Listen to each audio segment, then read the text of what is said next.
Hello, it's Leanne here. This is a short video to explain the requirements of the workplace simulation component of the new curriculum. So for the workplace simulation component, the students will come dressed in business attire, as if they're attending the workplace. You will become the office manager, and the objective of the day is for the students to complete a range of workplace simulated activities that have been developed for each topic. Excuse me. And so at the beginning of the session, you will go to the relevant topic, and in this section, for each topic, there is a checklist. The topic checklist lists all of the activities that have been developed around that topic. There should be about 30 workplace simulated activities for each topic. So the student has that 8-hour session to complete a range of these activities based on their skill level.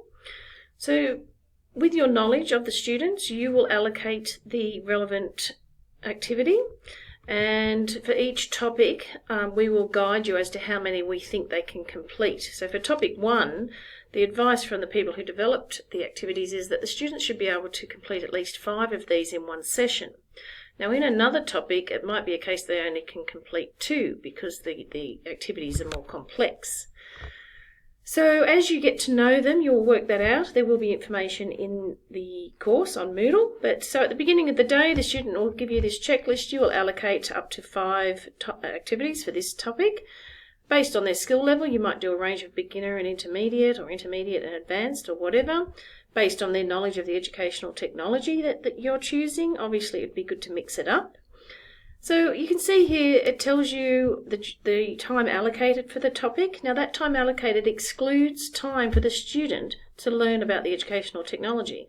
So if this is their first time they're doing a video and uploading it to Vimeo, you probably would give them an hour and a half, or 2 hours if it's learning how to use Blogger, or 2 hours if they're learning to use Canva. It's a bit more complicated than Vimeo. So you just would incorporate that into the time allocated for the task. Now the idea is that the student then has their work allocated to them for the day. I would suggest that you ask them to touch base with you halfway through the day or at any time they have questions. And then they go off and download the relevant activities from within the course and they complete them, okay, on their own device. So once they've completed them, that you'll probably be in contact with them throughout the day providing feedback. It's really imperative that you provide feedback on how well they did. These are not accessible components, so that means ASQA is not monitoring them, which means we have a little bit more leeway to be flexible. However, I can't stress the importance of the feedback to give to the student to aid their learning journey. Once they've completed, by the end of the day, the idea is that they want to have your sign off on those at least 5 activities. Maybe it might only be 2 because the student's struggling with the technology or with the actual activity itself. You're signing off, yes, they completed it, or no, they didn't. No is okay. If it's a no, that's okay. Perhaps, they need more time to develop that skill set.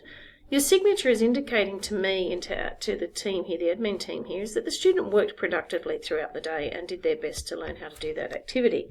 You may like to add comments. I would highly recommend that you add comments down here so that we know where you're at with this particular student. You might give us a reason why they have not completed activities down in this section.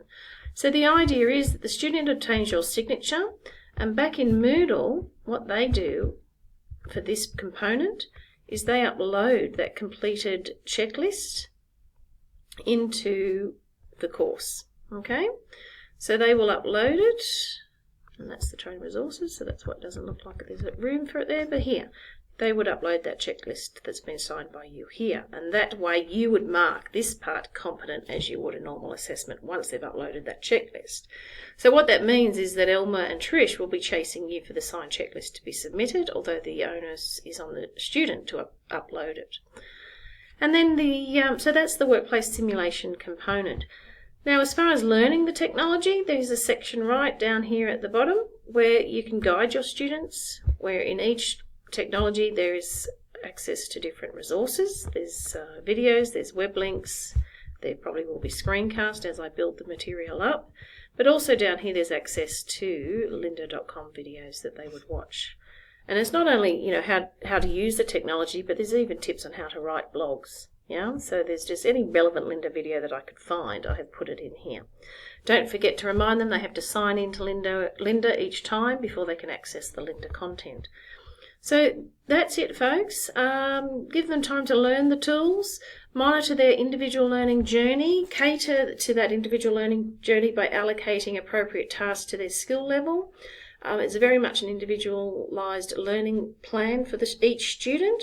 And yes, good luck with it all. If you have any questions, don't hesitate to call me. Thanks. Have a great day.